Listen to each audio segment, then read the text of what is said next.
Join me for another week in my kitchen as I prepare for the week ahead and bring you along with me. Now, this year we have had a very bizarre winter. I'm sure a lot of you have experienced that as well, with a lot less snow than we're used to and a lot warmer temperatures. So with that, a lot of the snow has melted and we have had some rain, which makes for a very muddy chicken run. And with that, we are getting some very muddy eggs. So normally unwashed eggs will last at least a couple weeks on the counter. However, when they are as dirty as these ones were, they really do need to be washed right away. And at that point, they are stored in the fridge since the bloom, which is a protective coating on the outside of the egg, has been washed off.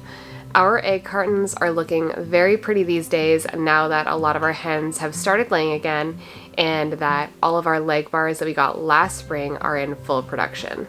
When it comes to planning out what I need to prepare for the week ahead, my focus is always protein. I feel like that is the thing that is easy to get hung up on, and so I typically will include hard-boiled eggs, and while they are not all that exciting, they are a great staple to have on hand. We can just eat them as is, or we can turn them into an egg salad. Now, I've found that when I'm using fresh eggs, these are day-old eggs that I'm using today, the best way to hard-boil them is actually not to boil them at all and to steam them.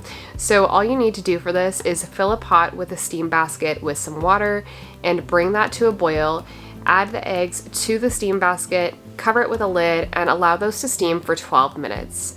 Once that 12 minutes is up, transfer them to an ice bath.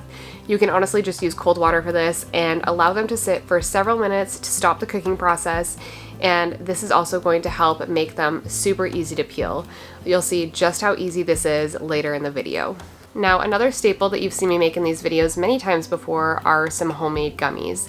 And I really like to have these on hand because they serve as both a sweet treat and a protein-rich snack.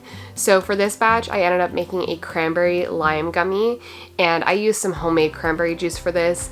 This is kind of a cheap cranberry juice. It's just a quart jar with a cup and a half of cranberries, about 3 tablespoons of sugar, and then topped off with water and processed in a water bath canner.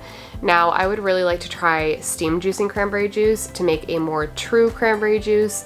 So if you have tried that, I would love to hear from you in the comments down below. So I added a quart jar of that juice to a pot. Obviously, this is a little bit less as the cranberries take up space in the jar, but I still stuck to this ratio.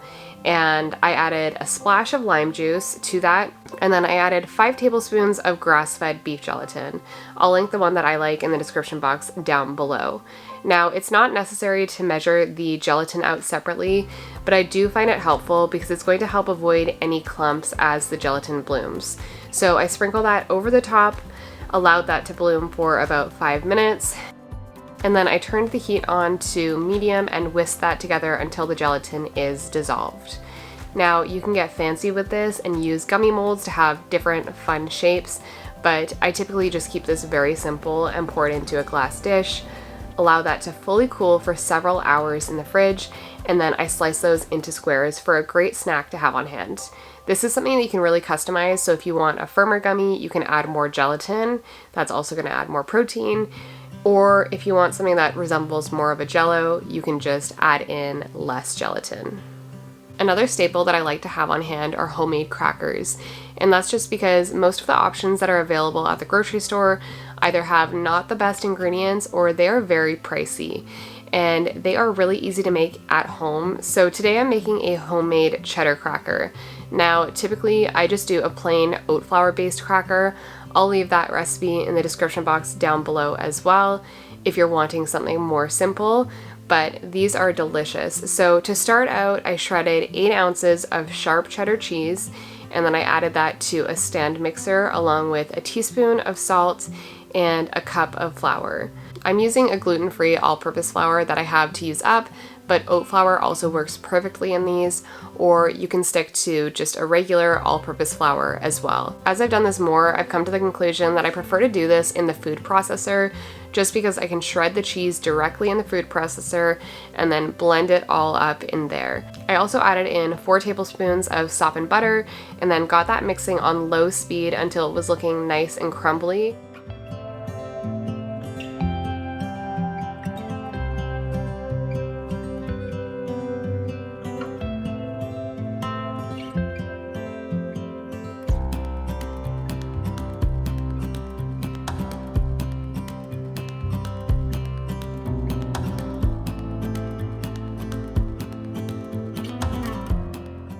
And then I added in, starting at 2 tablespoons of cold water.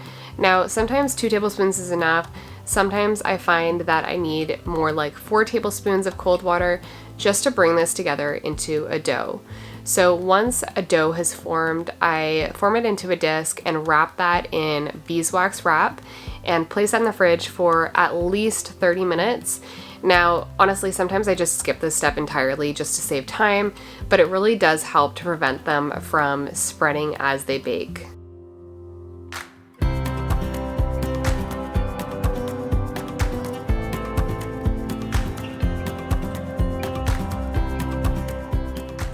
While the dough was chilling, I got to peeling the hard-boiled eggs. They had cooled a bit, and you'll see just how easily these peel. I swear by this method. And I just tap each end of the egg, give it a little bit of a roll to break up the shell a bit, and the shell typically will come off in just a few pieces.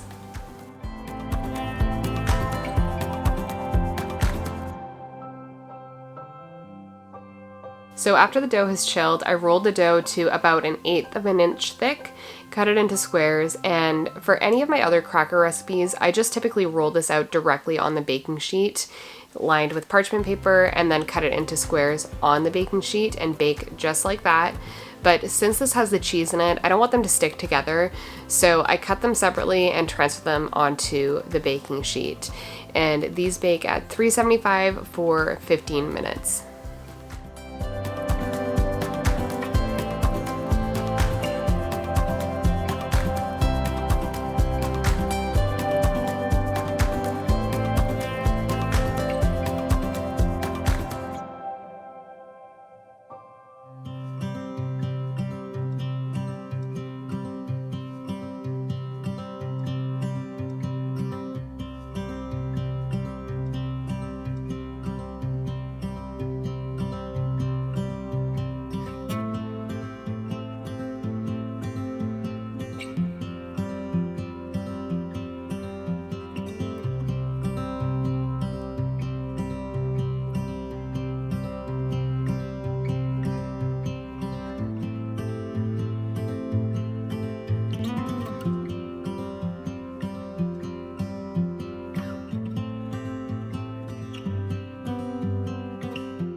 Now, I go through phases of whether or not I prepare something for breakfast for the week ahead.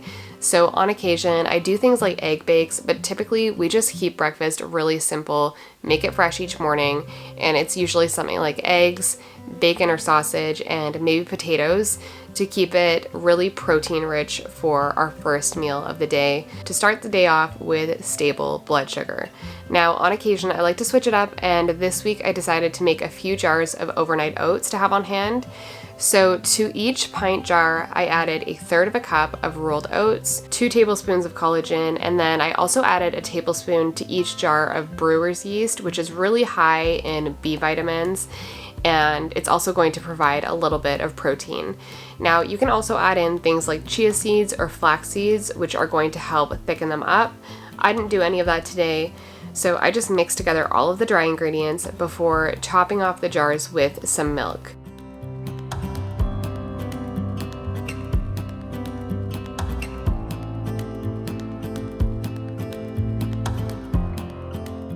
Now, I don't measure, I just cover the oat mixture with maybe about 1/2 cup of milk or so.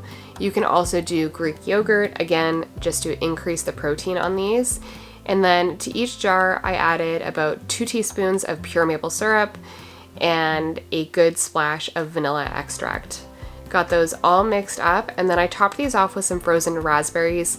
Again, you can get creative with this, so do whatever fruit you want. And then I just covered these with a lid, put them in the fridge, and they are ready to go for some quick breakfast throughout the week.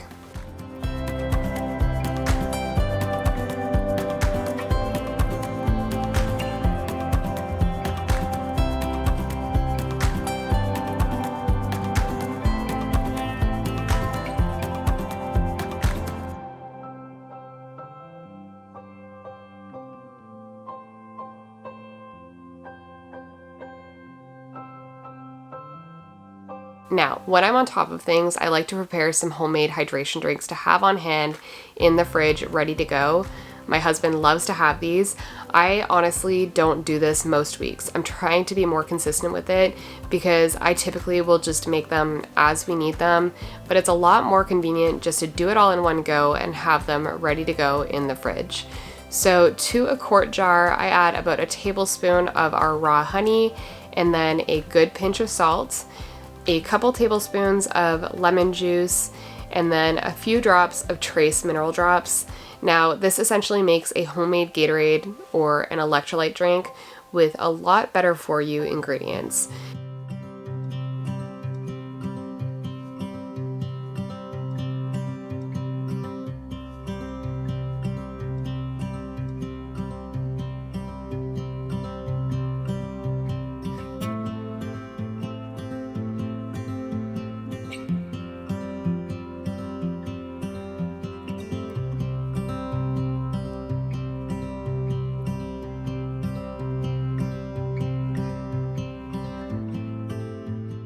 And then I'll just top these off with a little bit of warm water, not boiling, just enough to dissolve the salt and the honey, and then top the jars off with filtered water, and they are ready to go. I never measure the ingredients for these, but I'll leave an actual recipe in the description box down below. These are great to have on hand.